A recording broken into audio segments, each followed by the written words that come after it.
원장님 안녕하십니까? 네, 안녕하세요. 유튜버 데뷔라고 하기에는 좀 뭐 하지만 첫 촬영이세요. 느낌이 어떠신지? 워낙 대표님이 편하게 해주셔가지고 아직은 긴장 안 되고 있습니다.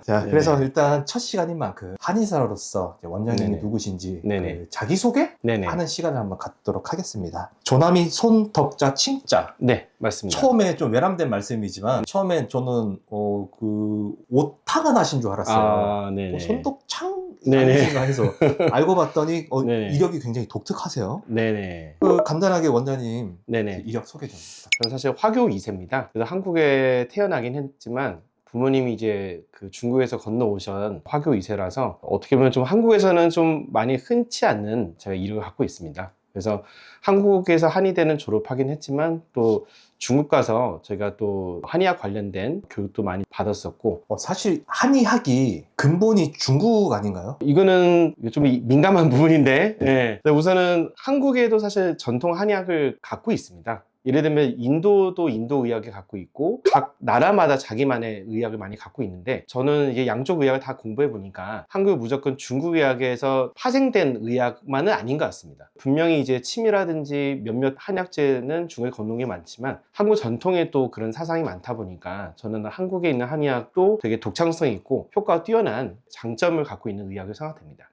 그 말은 즉 한의학, 중의학 각각의 장점이 있으니까 네네. 그거를 어쨌든 원장님은 양 국가의 의학을 공부를 하신 거잖아요. 네네, 맞습니다. 네.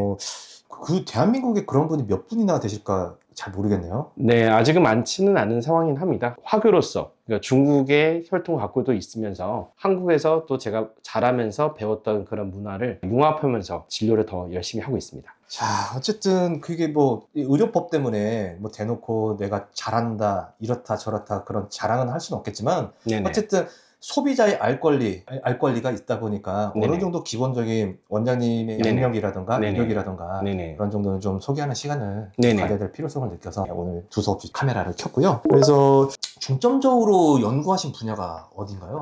저는 기본적으로 두뇌 질환하고 신경 질환에 대해서 연구를 좀 많이 했습니다. 예를 들면 두통이 있다, 이명이 있다 했을 때, 두통이 있으면 일반적으로 신경과에서 진료를 보게 되고 이명이 있으면 이비인후과 진료를 보게 되는데, 사실 두뇌 질환이나 신경계통 질환은 한쪽 과의 질환이 아닌 경우가 되게 많습니다. 그래서 신경과로 갔지만 이상은 없고 MRI도 정상이라고 얘기 들었을 때 해줄 수 있는 처치가 많지 않고, 이비인후과에서도 이명인인데 난청이 없을 경우는 해줄 게 없는 경우가 많은데, 실제로 저희가 진료해보면 신경계통의 자율신경실조증의 한 파트로 그런 경우도 있고, 그리고 장기의 부조화로 인해서 생기는 경우도 있고, 경추라든지 척추에 문제로 해서 생기는 경우도 있습니다. 이런 다양한 질환을 한쪽의 전문 분야에만 치중하지 않고 전체적으로 진료를 하면서 치료하는 데를 중요시하고 있습니다. 말씀만 들어도 머리가 지끈지끈 아프네요. 참 복잡한 것 같습니다. 그리고 보니까 강의, 학술 활동, 봉사 활동도 엄청 많이 하세요. 네, 제가 2002년도에 한의대를 졸업했고요. 박사는 좀 빨리 따서 2008년도에 사장 체질 전문으로 제가 박사를 땄고, 또 2006년도에는 한방내과 전문의로 전문의 자격증을 취득했습니다. 많은 분들이 잘 모르시지만 한방도 지금 전문의 제도가 있습니다. 제가 6회로 딴 사람인데, 내과 전문의를 하다 보니까 다양한 질환을 보게 되는데, 사실 한방에서는 두뇌 질환은 대부분 내과에서 보고 있습니다. 그래서 진료를 보고 제가 공부를 해보다 보니까 할 게 너무 많은 거예요. 그래서 처음에는 되게 막막하다고 느꼈는데, 다양한 분야를 제가 공부해가고 조금 하나를 더 배우는 순간 환자분께 해드릴 게 더 많다 보니까 결국은 지금까지 다양한 학술 분야를 더 하게 되었던 것 같습니다. 자, 이것도 틈새 공략 제가 잘하는데 네네. 은근슬쩍 공부 잘했다라는 걸 자랑하지는 않네요. 한의사들도 전문의가 있어요. 네네. 저도 최근에 알았거든요. 네네. 한방 뭐 소아과 전문의, 내과 네네. 전문의, 뭐 네네. 침구과 전문의, 네네. 한의사 전문의도 이 양방 쪽처럼 좀 어느 정도 더 뭐랄까 수련 과정을 밟게 되죠. 네, 수련 네. 과정 받고 네네. 아무나 따는 게 아니잖아요. 그렇죠. 예, 전문의 시험을 또 통과해야 되고요. 네. 네. 자, 그다음에 호가 있으세요? 아, 네네. 도선. 네네. 이 어떤 의미입니까?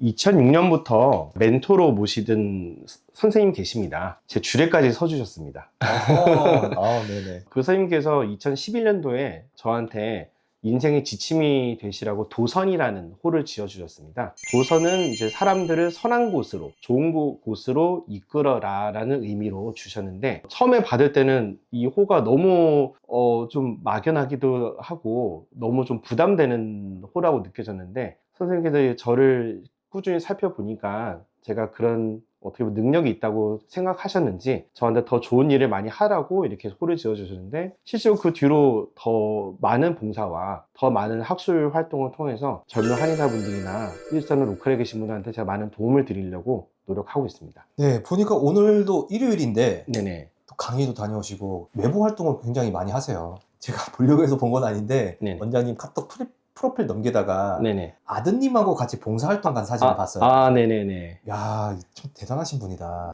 참 좋으신 분이다. 라는 네. 걸 좀 느꼈습니다. 자, 그래서 지금 원장님 병원 이름이 바른지성 한방병원입니다. 네네. 바른지성 어떤 뜻인가요? 일단은 지성이라는 의미가 저한테 되게 큽니다. 제가 2008년도에 한의원을 오픈했는데요. 처음에 제가 오픈할 때 되게 재미난 게, 목동이란 곳에 제가 우연치 않게 친한 선배가 여기서 한의원을 하고 있어서 놀러 갔어요. 근데 놀러 갔더니 작은 한의원, 25평밖에 안 되는 한의원인데, 그 원장님이 본인은 여기가 너무 힘들고 너무 어렵다, 그래서 한의원은 자기가 하던 거를 맡아주면 안 되겠나 저한테 부탁을 했어요. 그래서 제가 한의원을 우연치 않게 그 선배가 하신 한의원을 이어받았는데, 그 한의원의 이름이 지성 한의원이었습니다. 그래서 초기에 제가 지성 한의원을 제가 물려받을 때 이름을 제가 한 게 아니니까 제가 새로운 이름을 바꿀까 해서 고민을 많이 했는데, 제가 모시는 선생님께서 저한테 그래도 좋은 뜻이 있는 게 아니라고 잘 생각해봐 해서 제가 그때 너무 고민이 돼가지고 어떤 사찰에 가서 밤새 제가 기도를 했어요. 그래서 밤새 기도했더니 이 지성이란 의미가 좋은 뜻이 있더라고요. 예를 들면 지극정성을 다하는 내 지성이 있고, 사람들의 뜻이 이루어지길 바라는 지성이 있고, 그리고 다른 사람의 마음을 더 헤아리라는 그런 한자의 지성이 또 있었습니다. 이 세 가지 뜻을 제가 깨닫고 나서는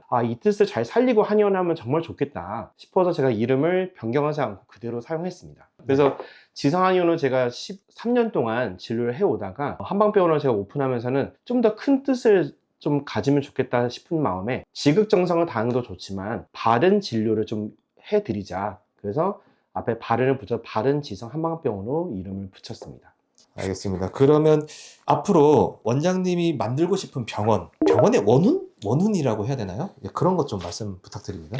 제가 아까 지성의 뜻이 제가 세 가지 있다고 말씀드렸는데요. 그걸로 제가 사실 원을 만들었습니다. 그래서 처음은 이제 제가 정성을 다하는 병원이라는 뜻, 그 다음에 사람의 마음을 헤아리는 공감의 병원이 되자는 뜻, 그 다음에 사람들한테 희망을 주겠다는 그런 희망의 병원이 되자는, 이 세 가지 지성이 갖고 있는 의미로 가지고 원운을 이렇게 세 가지로 세웠습니다. 그래서 저희는 의료진뿐만 아니라 모든 직원이 환자 한 분 한 분 내원하실 때 최대한 저희가 할 수 있는 최상의 진료를 해드리자, 정성을 다해서. 그리고 환자분은 저희가 진료해보면 몸만 아픈 게 아니고 마음도 아파지거든요. 단순히 병을 치료한 게 아니고 그 사람의 마음을 헤아리고 왜 아픈지를 공감해주는 그런 공간이 되었으면 싶은 마음을 갖고 있고요. 그리고 마지막, 당연히 의사로서는 환자가 좋아져서 본인이 그동안 살았던 힘든 것부터 벗어날 수 있는 희망을 가질 수 있도록 저희가 이렇게 노력하자고 원을 갖고 있습니다.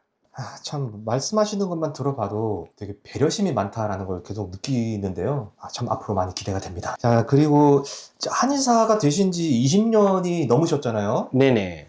그러면 임상 경험도 굉장히 많으셨을 텐데, 그래도 그 중에 좀 한의사로서 보람 있었던 순간 몇 가지 말씀 부탁드립니다.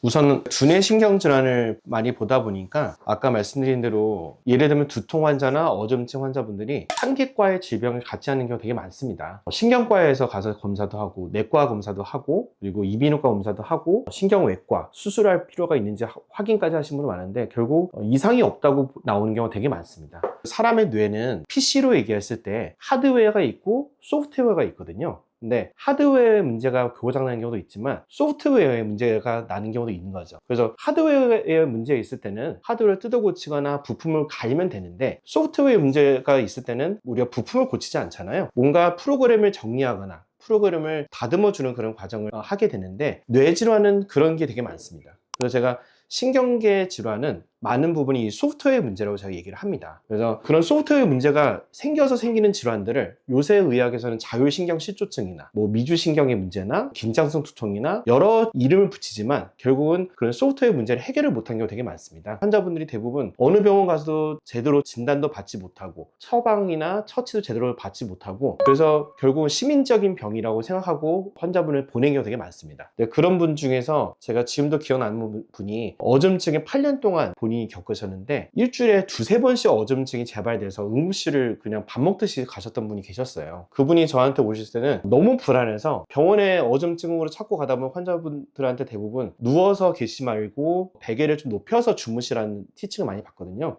그분은 몇 년 동안 똑바로 누워서 잠을 자본 적이 없었더라고요. 그래서 그런 분이 저희한테 치료받고 거의 몇 년의 치료를 받고 정말 장기간의 치료를 받았지만 치료받은 후에 나중에 자세도 편하게 잘 수 있을 뿐만 아니라 거의 몇 년 동안 비행기도 타보거나 차 타고 멀리 가보지도 못하셨는데 치료받고 나서 1년 됐을 때 동남아 여행도 가실 정도로가 되셔가지고 그분을 보면서 정말 의사로서 무한한 보람을 느꼈던 케이스가 기억에 남습니다. 진짜 이게 난치병, 원인을 잘 모르는 그런 병들을 장기간 알아본 사람들은 사실 이제 정신병까지 오잖아요. 네네. 너무 맞습니다. 괴롭습니다. 네네네. 근데 그게 어느 정도 치료를 통해서 호전이 된다면 정말 원장님 본인 자체도 굉장히 뿌듯할 것 같아요. 제가 네네, 생각해도. 맞습니다. 그래서 이제 앞으로 우리가 이런 걸 연재할 거지 않습니까? 지금 사실 인터넷도 너무 발달되고 기술이 발달됨으로써 맹점이 있어요. 카더라, 잘못된 정보가 너무 많습니다. 그래서 그런 것들을 보고 또 믿어요, 사람들이. 근데 최소한 저희는 올바른 의학 정보, 이제 검증되지 않은 정보가 아니라 검증된 임상으로 확인된 그런 올바른 정보들을 유튜브라는 매체를 통해서 이제 앞으로 연재해 나갈 텐데요. 네. 팩트를 박살내는 시간을 앞으로 네네. 가져보도록 하겠습니다. 네네네. 네, 원장님 첫 촬영인데 긴장 많이 되셨을 텐데 잘 찍어주셔서 감사드리고요. 다음 시간부터 정말 유익한 주제로 저희가 한번 찾아뵙도록 하겠습니다. 감사합니다.